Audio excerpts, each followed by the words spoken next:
Kadang-kadang jiwa tetap ada setelah tubuh pergi. Apa yang kamu rasakan adalah reaksi sistemmu terhadap perubahan pada mereka. Ketika seseorang berharga bagimu, hatimu mengingat hal-hal yang berusaha kamu lupakan. Naluri emosionalmu merasakan perubahan mereka sebelum kamu melihat perilaku mereka. Ini seperti melihat badai datang sebelum mendengar guntur. Kamu merasakan penumpukan tanpa melihat kilat. Itulah sebabnya suasana hatimu bisa berubah tiba-tiba. Itulah sebabnya kamu terbangun sambil memikirkan mereka. Ada sesuatu dalam dirimu yang berbisik. Ada sesuatu yang bergerak. Kamu tidak membayangkannya, kamu menerima sinyal.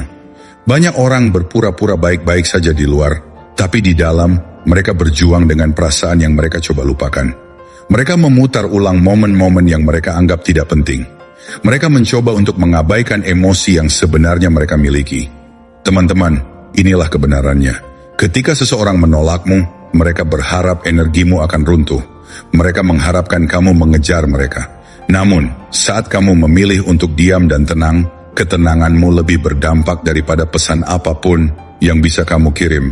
Keheningan menyingkapkan kebenaran. Kamu tidak diminta untuk diam karena tidak berdaya, tetapi karena alam semesta sedang mengatur ulang hubungan ini.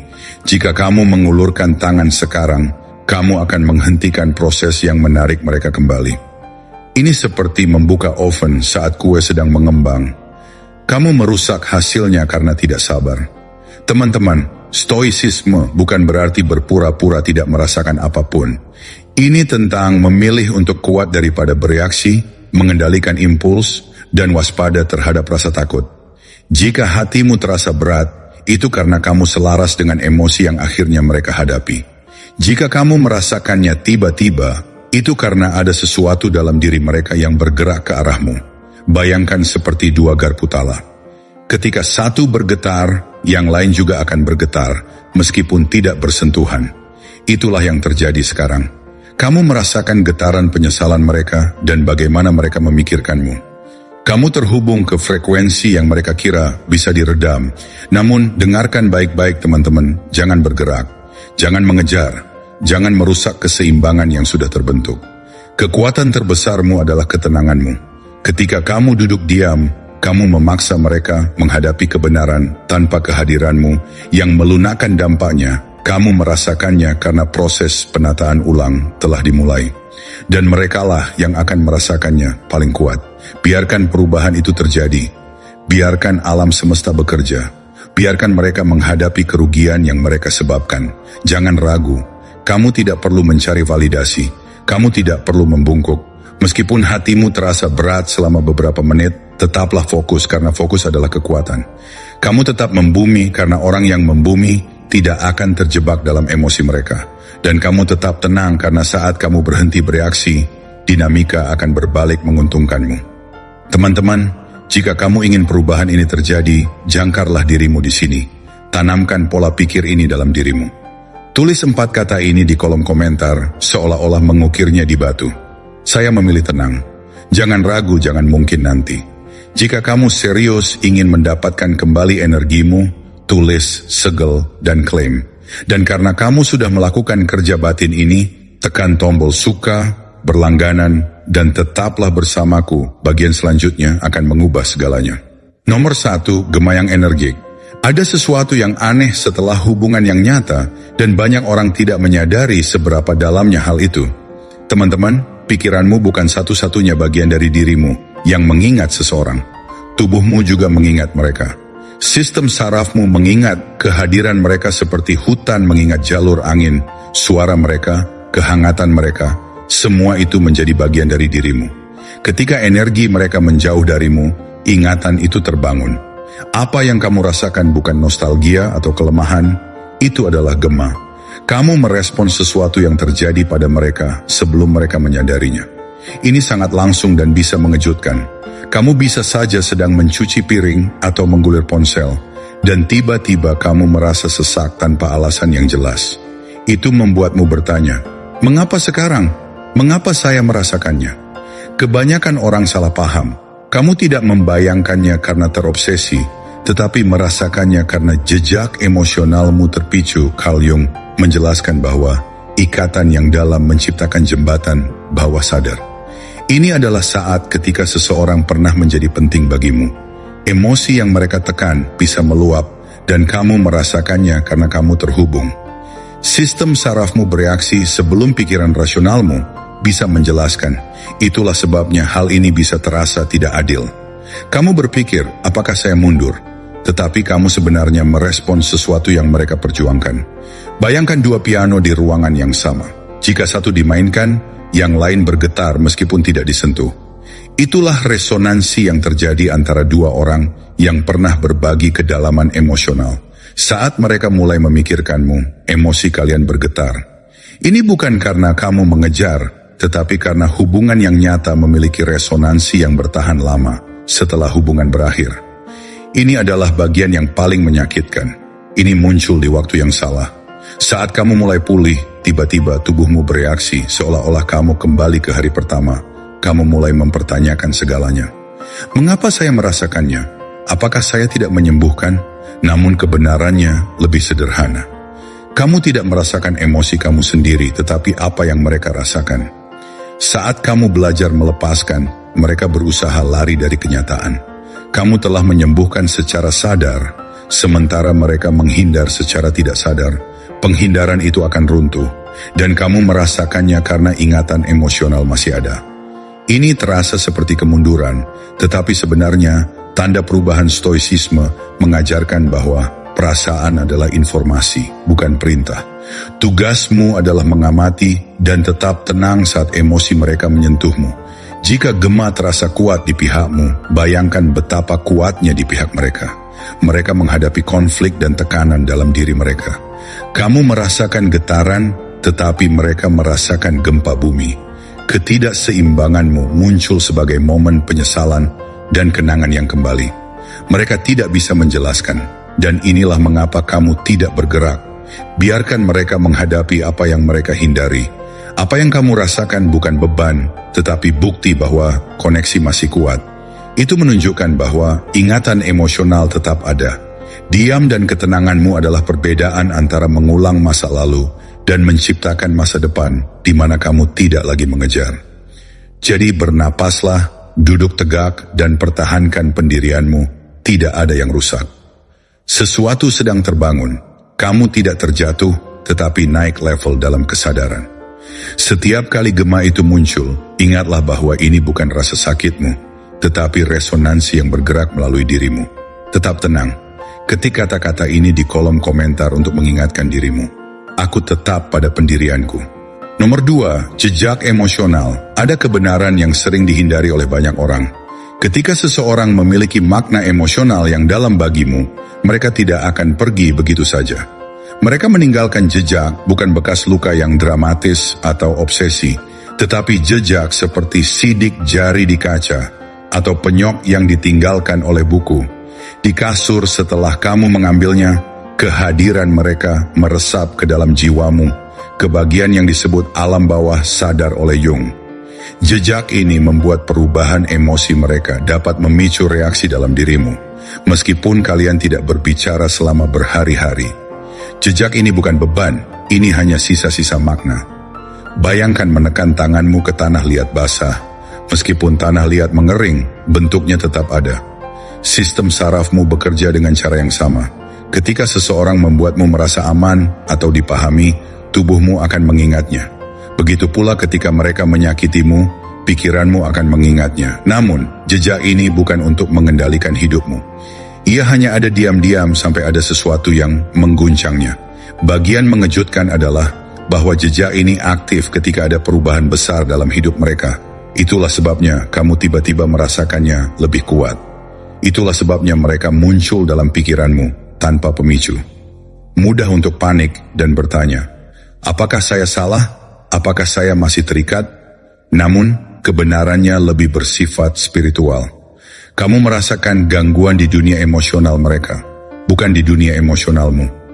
Jung pernah berkata, pertemuan dua kepribadian seperti kontak dua zat kimia. Jika ada reaksi, keduanya berubah. Transformasi ini meninggalkan residu yang bergerak di dalam dirimu. Ketika emosi mereka berubah, penyesalan muncul, ingatan kembali, dan jejakmu bereaksi seperti seismograf yang membaca gempa jauh dari tempatmu. Kamu membaca getaran yang mereka sembunyikan dari diri mereka sendiri. Kamu mungkin bertanya, mengapa sekarang? Mengapa saya merasakannya begitu kuat? Jawabannya sederhana. Jejak muncul ketika keseimbangan emosional antara kalian berubah. Mereka terbangun ketika seseorang yang berusaha melupakanmu akhirnya gagal. Ketika orang yang menolak kamu mulai menyadari kehadiranmu, jejak itu menyala seperti sinyal peringatan. Kamu merasakannya bukan karena kelemahan, tetapi karena kesadaranmu lebih tajam. Bagian ini mungkin tidak nyaman karena kamu berusaha untuk maju. Intensitas emosional ini bisa terasa berat. Merasa bingung atau frustrasi adalah hal yang wajar. Namun jangan berpikir bahwa kamu membawa sesuatu. Kamu merasakan gerakan di dalam diri mereka. Jejak tidak akan menarikmu mundur kecuali kamu membiarkannya. Stoicisme mengajarkan bahwa peristiwa eksternal bersifat netral hingga kita memberikan maknanya. Aktivasi emosional ini juga bersifat netral. Itu adalah informasi. Itu adalah sinyal bahwa ada sesuatu yang berubah dalam diri orang lain. Tugasmu bukan untuk bereaksi atau menghubungi mereka, tetapi untuk mengamati dan tetap berpusat, membiarkan badai terjadi di pihak mereka. Jejak itu tidak aktif tanpa alasan. Ia aktif ketika orang yang mendorongmu mulai merasakan konsekuensi dari dorongan itu. Jadi, bernapaslah, jangan melawan perasaan itu, tetapi jangan juga mengikutinya. Biarkan ia melewatimu seperti angin. Ini adalah resonansi, bukan regresi. Inilah kesadaran, bukan keterikatan. Saat emosi mereka semakin kuat, kamu menjadi lebih tenang dan kuat. Tuliskan ini di komentar untuk menyalurkan energimu pada kekuatan, bukan reaksi. Saya tetap terpusat. Nomor 3, medan pembalikan. Ada titik dalam setiap hubungan, teman-teman. Ketika energi emosional tidak hanya memudar atau hilang, tetapi juga berubah. Itu membalikkan arah. Inilah yang saya sebut medan pembalikan. Itulah momen ketika alam semesta diam-diam memutar arus emosional dan mengirimkan kembali semua yang mereka berikan kepada kamu berlipat ganda. Dan bagian yang liar, hal itu tidak terjadi karena kamu memohonnya, mengejarnya, atau terobsesi dengannya. Itu terjadi karena kamu akhirnya mundur, kamu akhirnya mulai sembuh. Kamu akhirnya membiarkan beban emosional berada pada tempat yang semestinya. Dan ketika kamu melepaskannya, energinya tidak hilang, ia kembali ke sumbernya. Teman-teman, kamu ingat kesedihan yang tiba-tiba menimpa kamu seminggu yang lalu. Kegelisahan, kerinduan, malam-malam di mana dadamu terasa seperti memiliki sistem cuacanya sendiri. Kamu pikir kamu mulai kehilangan akal. Kamu pikir kamu lemah. Kamu pikir kamu gagal dalam kemajuanmu. Namun itulah badai yang membersihkan jalan. Apa yang kamu rasakan bukanlah akhir. Itu adalah transfer. Beban emosional bergeser seperti air pasang yang menarik diri dari pantai sehingga dapat kembali dengan kekuatan yang lebih besar. Badai kamu adalah sinyal bahwa kebangkitan mereka telah dimulai. Ketika orang menolakmu, ketika mereka menjauh, bersikap dingin, berpura-pura tidak peduli, mereka berasumsi emosi menghilang seiring bertambahnya jarak. Namun, bukan begitu cara kerja jiwa. Jung berkata bahwa hal-hal yang paling kita coba hindari pada akhirnya akan kembali dengan cara yang paling dahsyat. Dan itulah yang sebenarnya terjadi. Rasa sakitmu adalah getaran pertama. Realisasinya adalah gempa yang membangun dalam diri mereka. Kesedihan yang dulu mengganjal di dadamu seperti beban, kini mulai terasa di dada mereka. Kerinduan yang kamu geluti itu merayapi ke dalam malam-malam mereka. Kebingungan yang sama yang membuat kamu terjaga mulai berbisik di benak mereka. Kamu mungkin bertanya-tanya, mengapa sekarang berubah? Mengapa tidak lebih awal? Karena medan pembalikan hanya aktif saat kamu berhenti mencoba memegang apa yang bukan milikmu. Selama kamu menanggung beban emosional kalian berdua, rasa sakitmu dan penghindaran mereka, tidak ada yang bisa berubah.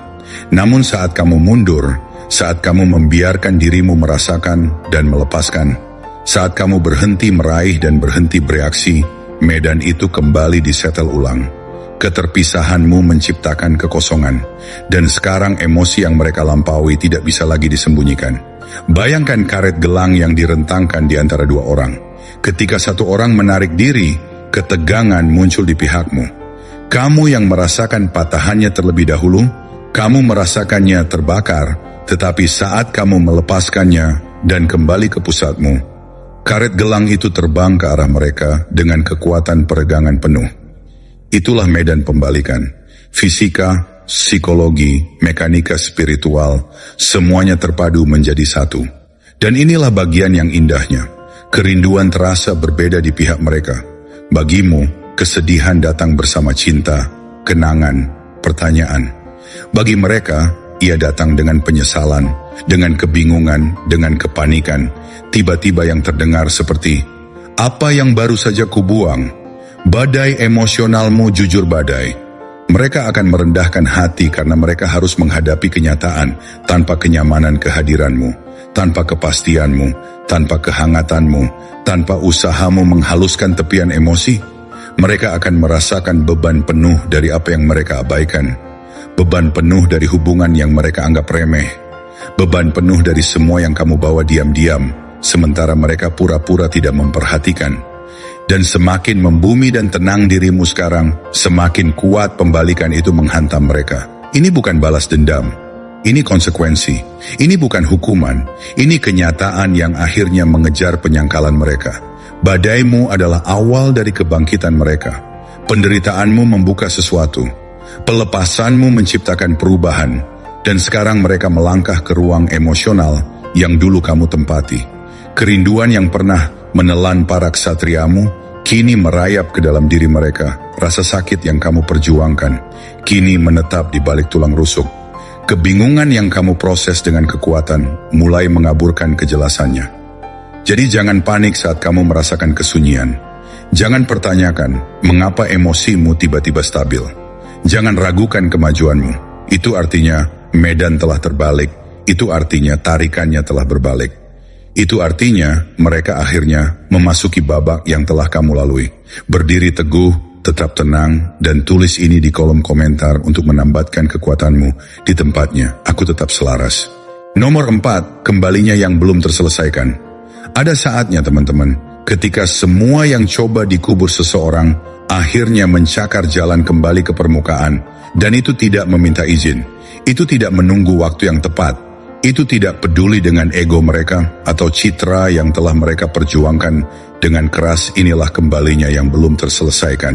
Dan itu menimpa orang-orang tepat pada saat mereka pikir mereka telah melarikan diri dari kebenaran mereka sendiri. Mereka lari, mereka bersembunyi, mereka tetap sibuk, mereka berkencan dengan pengisi. Mereka menenggelamkan diri dalam kebisingan, tetapi tak ada yang bisa mengalahkan apa yang hidup di alam bawah sadar. Jung memperingatkan bahwa apapun yang kita tekan pada akhirnya akan kembali sebagai takdir. Dan itulah yang terjadi pada mereka sekarang. Takdir tidak menghukum mereka. Ia hanya menyampaikan kebenaran yang telah mereka hindari selama berbulan-bulan. Orang-orang suka berpura-pura baik-baik saja. Mereka menyukai penampilannya. Mereka pamer, bersikap kuat, mengunggah seolah hidup mereka berkembang pesat, mengelilingi diri mereka dengan gangguan hingga tampak meyakinkan.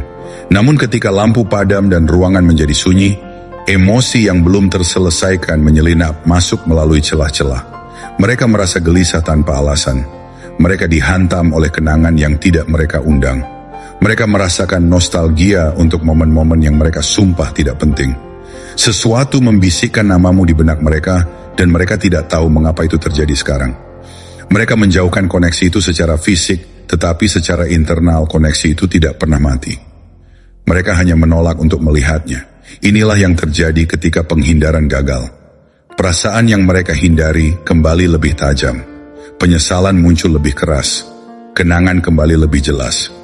Mereka tidur dengan pikiran baik-baik saja, lalu terbangun bertanya-tanya, mengapa aku merindukan seseorang yang kupilih untuk hilang?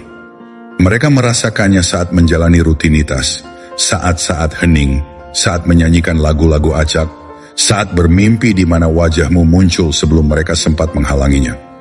Dan mereka frustrasi karena tak mengerti bagaimana sesuatu yang mereka pikir telah mereka bunuh masih hidup di dalam diri mereka. Tapi itulah kenyataannya. Mereka tak pernah mau mengakui bahwa kamu tak pernah terlupakan. Mereka tak pernah sembuh. Mereka hanya mengalihkan perhatian mereka sendiri. Disinilah pemutaran ulang emosi dimulai. Semua momen yang mereka abaikan tiba-tiba terputar kembali. Semua percakapan yang mereka abaikan mulai bergema. Semua hal kecil yang kamu lakukan untuk mereka yang hampir tak mereka akui kini terasa seperti kehangatan yang takkan pernah mereka temukan lagi.